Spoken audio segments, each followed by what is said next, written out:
আসসালামু আলাইকুম। শুরুতেই খুবই লোভনীয় একটা ভর্তার ভিডিওর অংশ আপনারা দেখতে পাচ্ছেন।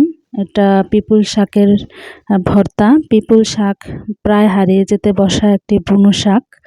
আগে এই শাকের কোনো চাষ করার দরকার ছিল না। বনে জঙ্গলে এমনিতেই হয়ে থাকতো। আমি একটা ক্যারেটে এই শাকের চাষ করেছি।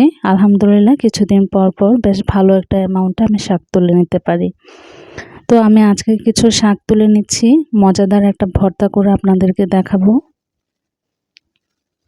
এই ভর্তাটার জন্য আমার লাগবে 1 পিস মাছ। তো আমি এখানে 1 পিস রুই মাছ ভাজি করে নিচ্ছি। যে কোনো মাংসালো মাছ দিয়ে আপনারা এটা করতে পারবেন, যে মাছের কাঁটা কম এরকম মাছ দিয়ে। আর পাশাপাশি একটি আলু আমি সেদ্ধ করে নিচ্ছি। আপনারা চাইলে এই ভর্তা আলুটা স্কিপও করতে পারেন, কোনো সমস্যা নেই। মাছটা যখন এরকম লাল লাল করে ভাজি করা হবে তখন আমি এটা তুলে নিচ্ছি। আর শাকটা আমি খুব ভালো মতো ধুয়ে এখন যতটুকু সম্ভব কুচি কুচি করে কেটে নেব। এই শাকের আমার আরও একটা ভিডিও আছে পেজে, যদি আপনারা চান দেখে নিতে পারেন। আর ভবিষ্যতেও আমি শাকের আরও মজাদার রেসিপি শেয়ার করার চেষ্টা করব ইনশাল্লাহ।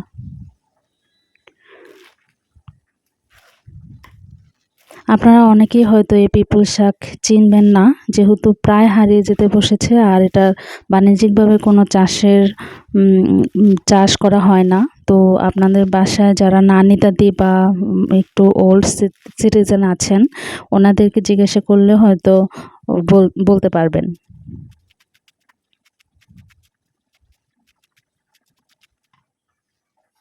তো শাকটা আমি এখন সামান্য একটু পানি দিয়ে চুলায় বসিয়ে দিলাম। উদ্দেশ্য শাকটাকে সিদ্ধ করে নেওয়া।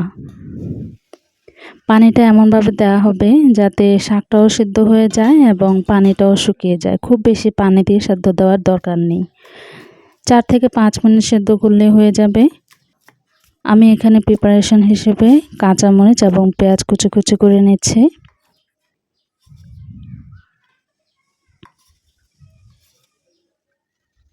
লবণ দিয়ে আমি পেঁয়াজটা একদম নরম হওয়া পর্যন্ত খুব ভালো মতো মেখে নেব।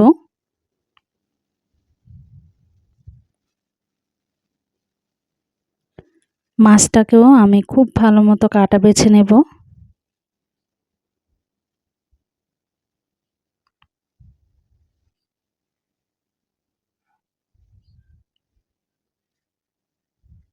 আলুটাকে চটকে আমি একদম নরম করে নেব সেই সাথে।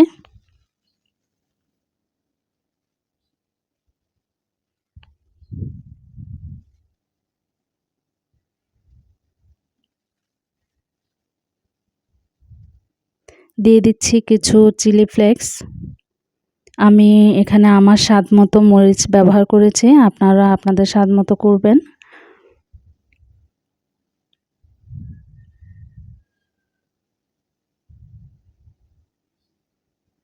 এখন সেদ্ধ করা শাকগুলো দিয়ে সবগুলো একসাথে খুব ভালো মতো মেখে নেব।